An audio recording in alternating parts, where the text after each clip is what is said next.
Alô pessoal, boa tarde. Esse aqui é o 17º vídeo da série de 365 vídeos que vão rolar no ano de 2017. E hoje eu vou fazer uma reflexão com vocês sobre duas atitudes diferentes baseadas em comportamento.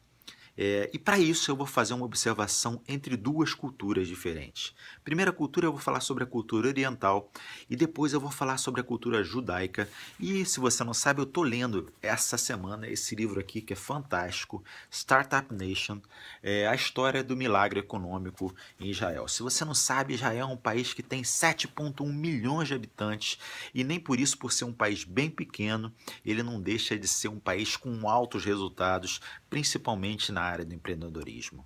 Bom, no livro The Outliers, que aí no Brasil o título dele é Os Fora da Curva, Michael Gladwell, que é o autor, ele relata um fato bem interessante que vale a pena a gente fazer aqui uma reflexão. Ele faz uma abordagem sobre os acidentes aéreos que acontecem no mundo e ele traz uma estatística que mostra que boa parte dos acidentes aéreos acontecem nos países orientais, onde a cultura é oriental.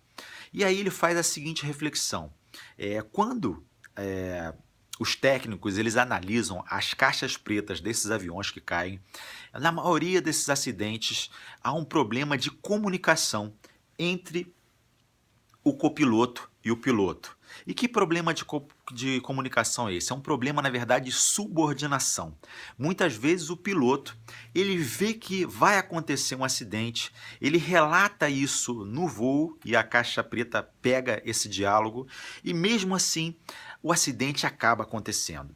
E fazendo uma análise desses acidentes aéreos, dessas gravações, a maioria das pessoas observa que na verdade, há um problema de subordinação, uma subordinação tão grande entre o copiloto e o piloto que muitas vezes o copiloto ele fala, explica para o piloto que ele está numa rota de colisão, mas nem assim o piloto toma uma medida diferente. E muitas vezes esse alerta é feito de forma muito sutil e não de forma como deveria ser. Olha só, o avião vai bater, a gente vai morrer. Não, eles colocam o seguinte: olha, comandante, a gente está com um problema e parece que vai haver um problema. Então, a mensagem ela não é passada de forma direta e muitas vezes essa subordinação, como ela tem um degrau muito grande, os acidentes acabam acontecendo. Parece uma loucura, mas é verdade. Se você quiser entender mais desse assunto, ver mais saber mais sobre isso, você compra o livro The Outliers, Os Fora da Curva,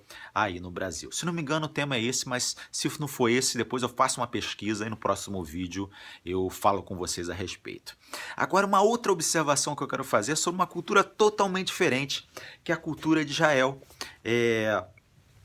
dos israelenses, que nessa cultura, por incrível que pareça, as pessoas, mesmo tendo uma subordinação sobre a outra, a exposição das ideias é feita de uma forma muito mais clara e de uma forma muito mais direta. Então, o que acontece? É muito comum nas empresas de Israel, após uma reunião, a pessoa subordinada perguntar para o chefe por que ele não deveria ser chefe. Então, esse tipo de pergunta que é disruptiva, não é fácil de entender, mesmo na nossa cultura, é uma prática que é uma prática diária da cultura empresarial de Israel. E com isso, o que acontece? Com esse ambiente de tanto questionamento, acaba havendo um grande crescimento e por isso que a cultura hoje, que a economia hoje de Israel hoje é pujante em relação às empresas startups. E nessas startups, as reuniões, pelo que eu estou lendo no livro, elas pegam fogo, as pessoas questionam e a todo momento há um questionamento. E com isso, nesse ambiente de questionamento é que há um grande crescimento. Bom, essa reflexão que eu queria fazer com vocês hoje sobre essas duas culturas diferentes. Eu não estou falando que uma cultura é melhor do que a outra, muito pelo contrário. Eu acho que todas as culturas têm o seu lado bom e todas as culturas têm seus pontos positivos, com os pontos também de observação negativa. Mas o que eu queria falar é sobre a cultura do questionamento, que é tão presente no Estado de Israel, como ela não é tão presente no Estado oriental. E essa falta de questionamento causa até acidentes aéreos, por incrível que pareça. É isso, pessoal. Tá gravado o vídeo de hoje e a gente se vê amanhã no próximo vídeo. Tchau!